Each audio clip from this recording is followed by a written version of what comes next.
the Podium design has a removable front so that we can access all the stuff within the Podium. And then I want to show you how the connections are, because this is removable. I'm sorry, we remove this. When we do a movie, this would be in the way of the much larger image on the screen. So we roll this to the side, and here's our box. Now, we color-coded everything, and you have, I'd have to double. So the white one is network, and then we have... It's labeled PC in there. Yeah. And then we have these. I couldn't tell you for sure if this is, I don't think this represents RGB. This represents, this stuff is being converted to RG45 and sent, you can see on the drawings what these three, the signals are being sent down here. Then we have, this is our control, and then we have, these are the mics. We have the two microphones, the control wire, and we have 4 RG45s, and then power. So to disconnect this Podium from the floor and take it away, we have power, Ethernet, 2 microphones, 3 RG45s, and a control, and then everything in here gets moved.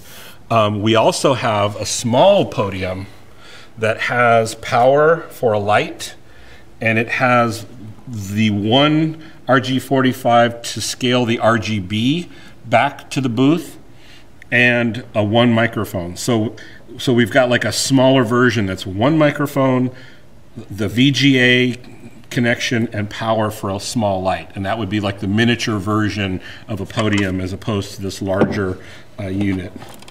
It would allow the person to walk up, set a laptop down, plug it in, and have a mic and a light, and that's it. So there's like 2 versions of a presentations Podium. In that case, we would just put the controller on the wall next to it but really at that point, they're not controlling anything. So there you go. So we have 3 wireless mics up here, and they'll probably put a tablecloth on this before the class starts. And here's our Podium. Now this Podium, well, first I'll show you what it does, and then I'll show you how it connects, because whenever we go large format, here, let me show you the difference in the screens. This is our rear projection screen, and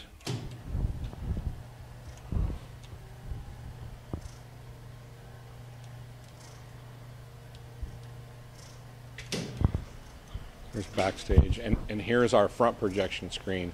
So you can see the front projection screen is quite larger. I'm sorry, what?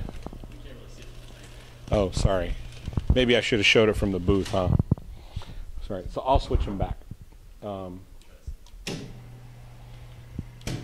that's front projection, and then the rear projection screen is going to come down behind it, or in front of it, actually. We should have done that the other way around. Then we could have just raised and lowered the front one. I wasn't here then.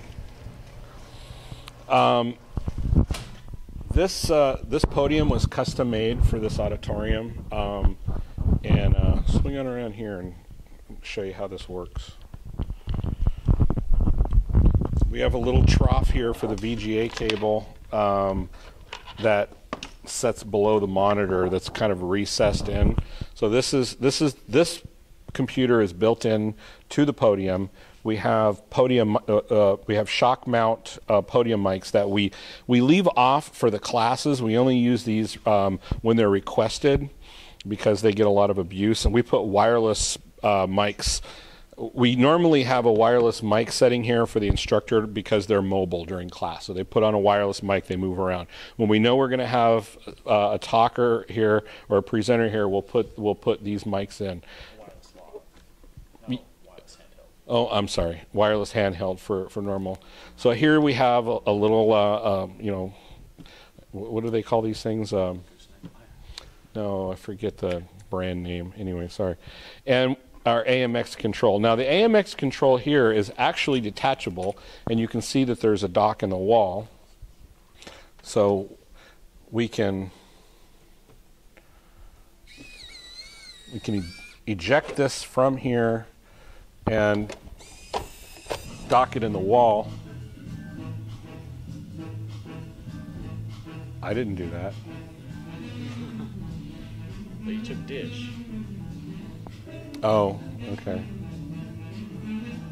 We always have classy music playing. Okay, so, you know, we can dock it here, or we can dock, this would be if we remove the podium. But let me go ahead and, wow, that came out fast. This also has a spare battery charger in it. That's kind of nice. So let me show you a little bit about the programming here. This is what makes this work so well for the instructors. They can come in here with no training whatsoever, and with as complicated as the system is, they only have access to these sources. These sources only route to the rear projector. So if I hit Podium PC, if you look around, automatically turns that projector on, and we have this computer up on that screen. Now, if they want to watch TV, they hit Dish, and that's where that music was coming from. And now they can change channels and do whatever they want to do. And they're actually watching TV on the screen behind us.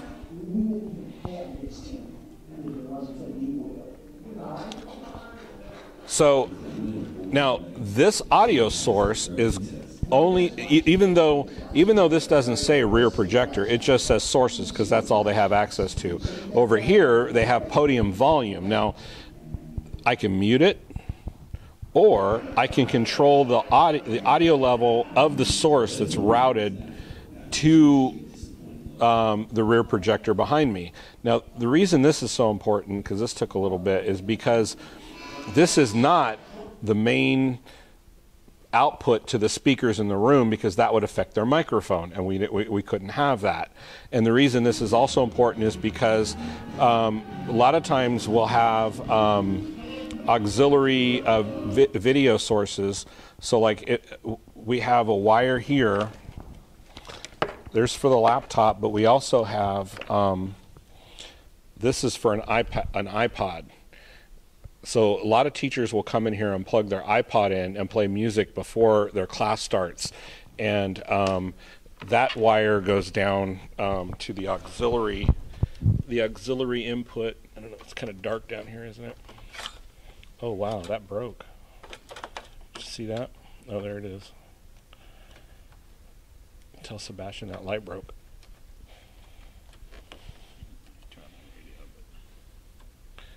Oh, okay. Oh, we just got it. Yeah, oh, we fixed the other one. Yeah, this one got broke. These are little mid-Atlantic lights, and this one's busted. Well, we can see pretty much. There we go, I fixed it. So here's the iPod. The iPod is plugged in where the where the auxiliary is. So this would be if they had like a camcorder. Here's the computer. This is our power station, and then here we have a DVD player that's here. I put little tags on it so they can see everything kind of in the dark. And then we have our scaler for the Podium itself. Okay, so there's switching happening in the Podium that's being scaled and sent back as well. So a couple of other features that I came up at the end of the programming was I added this hold auxiliary audio, because what I found is when they plugged in an auxiliary like an iPod source and then they wanted to surf the web, when they switched to the PC, the audio followed the PC and they would lose this. So this was a request. What this does, if I plug in an iPod here and then I hit hold auxiliary audio and then I switch to another video source on the projector, this is holding my iPod in 13 and 14. So I can continue to play my iPod while I surf the web or show something on a document camera. And the document camera, let me show where that is. The document camera pulls out of here. This was a little bit of a tight squeeze because normally it would have been on the other side, but I wanted it on this side and it had to fit below the computer. So here's our document camera. And then I take dot cam, and there's my hand. We've seen lots of your hand. No obscene gestures. Okay, so whoa. Check it finally.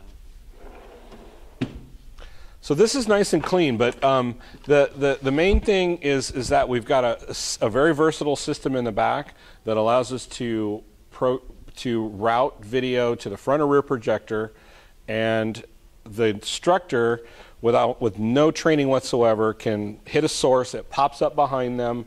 It routes it. They can control the audio level without messing with their microphones. And it's pretty simple on this end, and it's more complicated on that end. I hope that helps with understanding why certain things are the way they are in the paper, in the design that you have a copy of. Hope that helped. Thanks.